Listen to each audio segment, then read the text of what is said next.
What's going on, everybody? Welcome into Vikings Now by Chat Sports. My name is Patrick Siepman, and coming up on today's show, we're going to be going over some surprise cut candidates for your Minnesota Vikings. I got four players, in my opinion, would be a shocking move if the Vikings do let them go during final cut down day later in August. But we also got some news here for Vikings training camp. They will be having joint practices with the New England Patriots.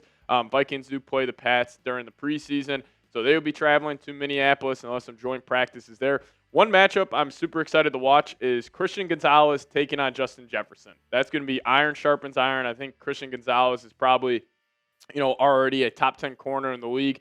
He's on the ups. Obviously, we know what Jefferson's all about. So watching those two go at it, having Mike Vrabel on this new feel New England Patriots team, I actually think it's a fun little joint practice matchup. We'll also have videos around that.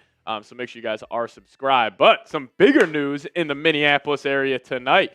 The Timberwolves are starting their series in the Western Conference Finals, taking on the Oklahoma City Thunder. So if you guys want the T-Wolves to beat the Thunder and move on to the NBA Finals, go down there, hit that thumbs up icon. I put the goal as 500 likes. So if you guys could help us shatter that, that would be fantastic. So like the video if you guys want the T-Wolves to beat the Thunder.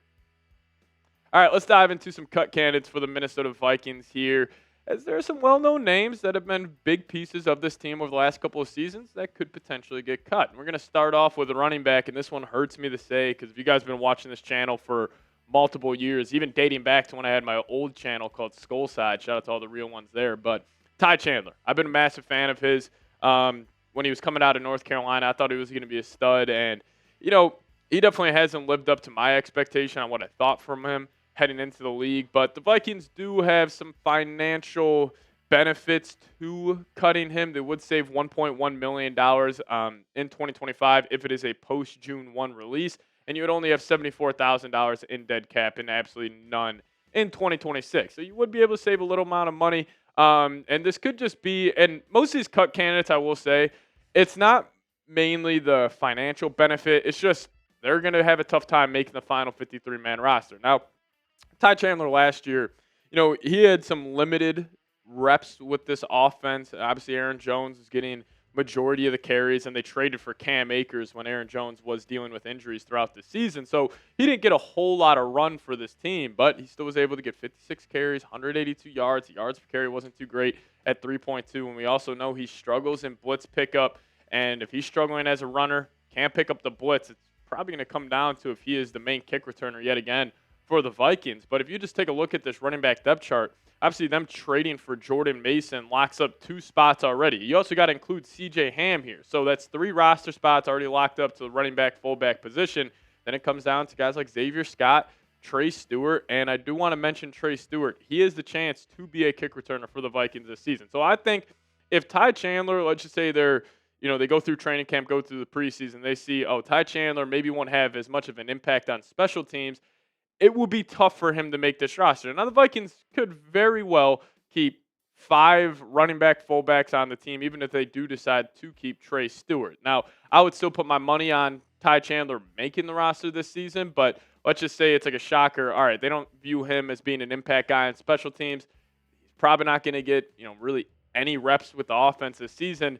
Then he could definitely be a cut candidate. So I got Ty Chandler number 1. And then number 2 for me, another one that hurts, Jalen Nailor. Actually, the last video I made on my old YouTube channel, Skullside, before I hopped over here to Chat Sports, was talking about why Jalen Nailor is going to be the wide receiver 3 of the future after they drafted him in the 6th round out of Michigan State. But very similar to Ty Chandler here. You just saved $1.1 million in savings in 2025. You can make him a post-June 1 cut.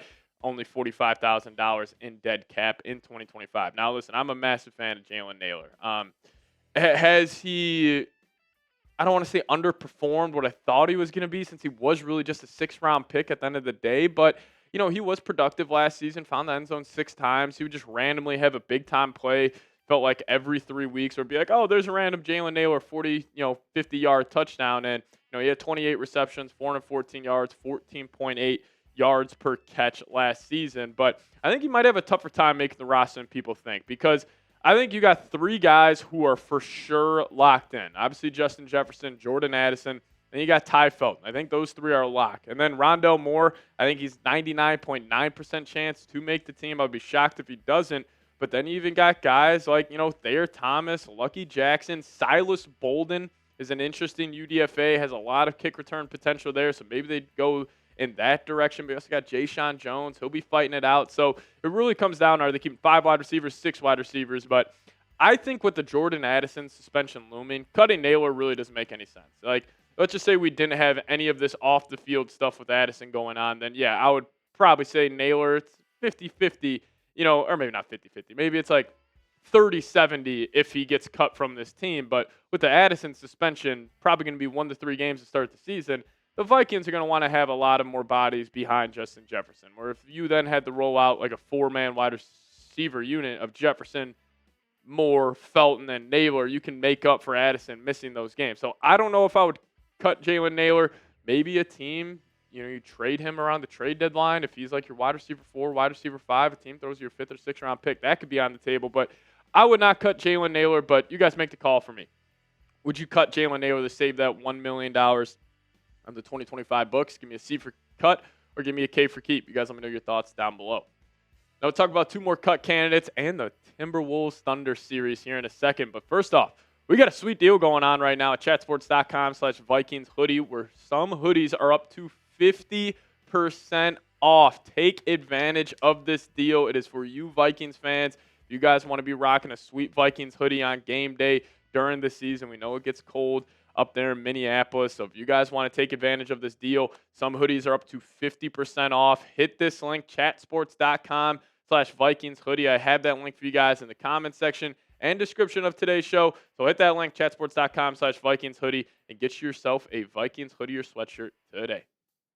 All right, let's wrap up here talking about 2 more cut candidates for the Minnesota Vikings. And this is another guy I was a massive fan of, Brian Asamoah, the second linebacker out of Oklahoma. This dude is a freak athlete. We know the kind of, the reason why Asamoah has been so special on special teams for the Vikings is he's a freak athlete, makes plays. He had a couple big-time plays last year, but again, very similar to Ty Chandler and Jalen Nailor. Vikings save $1.4 million in 2025 if they do make him a post-June 1 release, and then it only has around $300,000 in dead cap. So still, same thing, saving around $1.1 million.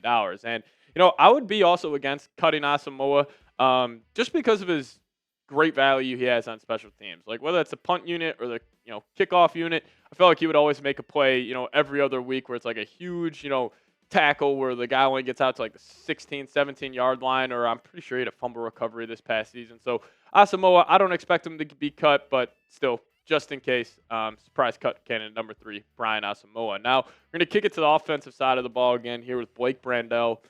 He was a starting left guard for the Vikings this past season, and, he was awesome for specifically the first 4 weeks of the year, and just really throughout his time playing with Christian Darrisaw. I mean, we see the PFF grades take a massive dip after Darrisaw got hurt. And, obviously as a guard, when you're playing next to one of the best tackles in the league, your game should increase. But allowed 5 sacks in the last 10 games, 31 pressures, really got his ass handed to him in the Lions and the Rams game specifically. But I think Blake Brandel, if I had to, just think about some of the most valuable, underrated positions on this Vikings team, I think having an elite, backup, versatile offensive lineman is huge because obviously Darrisaw is still coming back from injury. Brandel can play left tackle. You got Will Fries. He dealt with injuries last season. He can play right guard. Even Brian O'Neill just getting up there in age. I do think, Brandel and Justin School, those two being your rotational offensive linemen at the backup position, excuse me, could have big value for this football team. But I do want to close today's show out talking with this. I cannot wait for this matchup. Just the basketball nerd side of me is fully coming out with this series. And my prediction, I got the Timberwolves winning in 7 games. I think this is on paper, you can make an argument for both teams in terms of how they match up with each other. They are both extremely athletic, have great versatile defenders. I just think this series is as simple as this. It's going to come down to Anthony Edwards and SGA. And I think Anthony Edwards, in the biggest moments this series, he will outplay him just like he did during the final 5 minutes of a lot of those Lakers games. Now, the only thing I'm a little concerned about with the T-Wolves, I felt like they haven't really played a real playoff game since that Lakers series. Like, that Warriors series was a joke. So, I don't know if, game 1 tonight, if they'll be fully, up to speed with how the Thunder have been playing for the last 2 weeks, them coming off that 7-game series versus the Denver Nuggets. But I do think it will come down to a Game 7 even if the T-Wolves, they could potentially get blasted tonight. I mean, OKC has that type of firepower with themselves. So I'm going to take the T-Wolves in 7. I think it's going to be a classic series. Honestly, I think even Knicks Pacers, both these series will probably go the distance. So I got T-Wolves in 7. But hey, if you guys love the T-Wolves, let's show them our support here to close out today's show. Give me those Skull Wolves down below in the comment section, and we'll see you all next time. As always, Skull Vikes.